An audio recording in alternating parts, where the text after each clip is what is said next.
Yo, what is going on, guys? Welcome back to another video. This is the first video in 2022, and firstly I'd like to wish every one of you guys a successful and prosperous 2022. Now in this video we're going to be talking about 1 minute time frame entries, how to go down from the higher time frames, do top-down analysis all the way down to the 1 minute time frame to get very precise high risk to reward entries. Now before we get started, guys, as you guys know, there have been a lot of things that have been changing over the holiday period, and one of those things is now all of our memberships are one-time payments. So from now on you're not paying monthly or anything like that. You simply pay one simple single fee and you get access to pretty much everything that is in that package. Now the signals are still going to be a monthly fee, but we have decreased the prices to only 30 euros a month. Now you guys do the maths there and see if it's worth your time or not. So let's get started anyways. So here I'm on Euro GBP, as you guys can see, and I'm going to be taking a look at the 8-hour time frame, because the 8-hour time frame clearly shows me my structure. That's always number one in any checklist, in any rule, any conference. It's always number one, looking at market structure. So the market structure here is clearly bearish. Okay, you can see that lower lows are forming, even though it's very slow. Okay, market structure is clear. Lower lows are forming. Okay, lower highs, lower lows, lower highs, lower lows, lower highs. Structure to the downside clearly. You can simply also try, if you want to use just simple charts like this, just to draw channels as a guide. You're not trading these, but just kind of gives you a guide to what market structure is doing. Then that can also be helpful too. So I want to take a look at the most recent area of price action for me right here. I want to take a look at this trade range and this trade range, because this is where we get into our trade. So what I can see right here is I have multiple points of interest. In this trade range, I mark out, first of all of my areas of supply and demand. Now demand is not important for me because I'm not looking to buy here. I'm simply only looking to sell on the 8-hour time frame. So this already kind of saves me a lot of time instead of looking for the demand zones, because I know these pretty much aren't going to work out unless we get a reversal, and I'm looking for high probability trades, so obviously I'm not going to be looking to buy. So in this trade range, I'm marking out my supply, I'm marking out another one right here, and these are pretty much the only two. Why? Because I'm using my fib tool, and I'm always going to be marking out the areas which lie in premium pricing. Okay, so anywhere above the 71, anywhere below the 71, then I'm not taking a look at that supply. Okay, so what I can see is price traces up into my area right here, 78.6, reacts, and away it goes. This was a nice trade right here. You could have gotten into one trade right here. It's not the trade that we're going to look at though, but there was a lower time frame entry that you most likely could have gone into right here before price made and formed a new lower low. We can see straight away though that price accumulated right here and ended up pulling back once again, tapping in instead deeper into my supply, tapping into the 50% of this supply right here. Okay, so my institutional candle tapped into 50% of that right there. So you can see the 50% of the institutional candle being tapped into right there. As we tap into the supply, we get an aggressive move away from it. So this is important, that you want to see what momentum is doing as it taps into my points of interest. Okay, so these areas of interest right here, when price taps into them, you want to notice what the volume is doing. Is it increasing? Is it decreasing? Is it still the same? Is the price range getting bigger? Are the candles getting bigger? So these are all things that you have to ask yourself as it touches, and straight away price taps into it and it reacts straight away. So in this instance, I will be waiting for price to first of all break structure before looking for any move. Now in this move as a whole, okay, obviously price action was a bit crazy here. Okay, so we're consolidating, and this is something that you kind of notice a lot on your GP. You notice a lot of wiki candles and a lot of indecision. Either way, we're just simply trying to focus on the candles that we can make sense of. So here I would have 2 extra areas of supply. So this is, I really don't mind these areas anymore, because this already had been mitigated. Perfect. So now I know that we should be looking for another move down. Okay, so now I'm trying to focus on trying to get an entry above the 50. Okay, so obviously I understand that if this trade breaks and makes a new low, then I should be expecting price to come back up into an area, okay, of premium pricing right here. So I would wait for, so it makes sense for me to be looking for an area to sell from in the premium pricing right at the top here. I wouldn't really be interested in getting in on entries down here. Now obviously this price action here wouldn't matter because you wouldn't be seeing such price action. So it would make sense for us to use the replay tool right here, so everything is a bit more clear. Okay, so this is price as we will be approaching this area. Now I can see that price with a broken structure here, so here I would have been a little bit indecisive if I was going to sell or not, so I would have needed to see a change of character first. Break below this low. So in number one, number two, I see a break below this low. This one I look to sell. Took us a while to break below this low. As you can see, we just kind of kept getting multiple wicks below it, but eventually we did break it. As you can see, this candle right here made our break of structure. Okay, so this was our break of structure, and we finally got our change of character right here. Just like so. So now what I would do when I get my break of character is mark out my different areas of supply. Now the only ones that really matter right here would be this one and this one.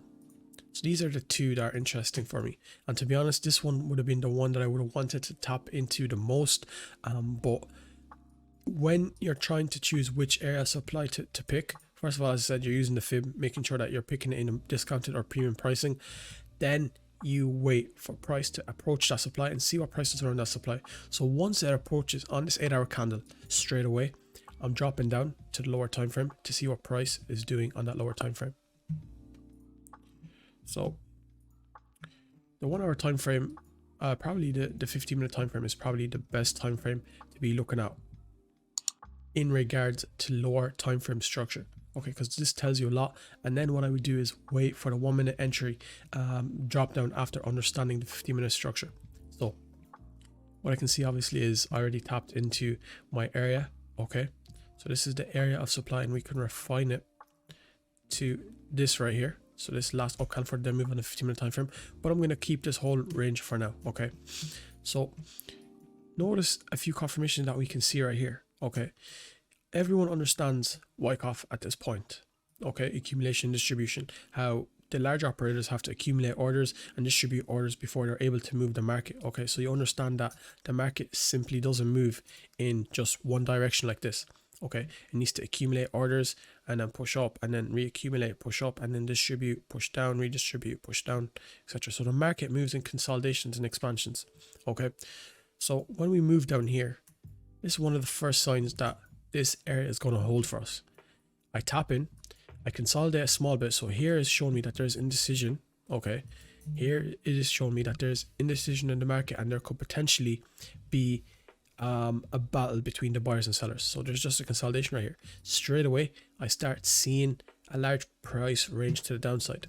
Okay, in comparison to this, look at all of the momentum that we had right here.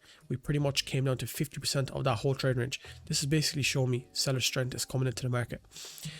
But we get another push up very fast. That is met, and we get another push up. But notice how the break up above here is minimal. Okay, we don't get another big break up above here and another high very far away from the previous high. Okay, it's very small. So this is showing me that clearly exhaustion is occurring and the buyers are getting exhausted. Okay, so we get another pullback right here, and once again very weak, and after that we get another push down and we just consolidate. So this price action all is irrelevant to me, but the most relevant part of it here would probably be my area right here that has been created right there. So I have a nice area of supply right here. I mark it out on a 15-minute time frame, and this is where I drag it out. Okay, so as you see right here, we are consolidating. What are we creating? We're creating liquidity on the higher time frame. So right there, you see these two highs, you see these two highs, these are equal highs. We can understand that there's going to be liquidity. Okay, so there's going to be money sitting above these highs, so this is going to be future liquidity for us. I can now drop down to my 1 minute time frame, and I can start looking for entries based from there. Okay, so things are starting to make a bit more sense here. I'm going to use the replay tool one more time, and let's see what price does as it approaches my institutional candle. I'm going to try and make the chart a tiny bit bigger right here. Scroll back. Okay.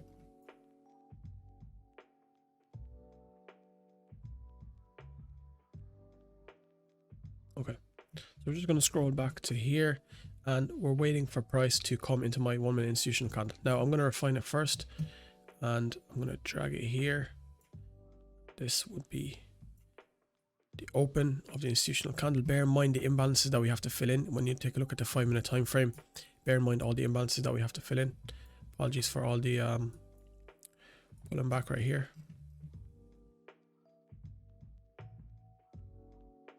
Candle, my bad. So bear in mind, here it is. Okay, so on a 5-minute time frame, it would look a bit better.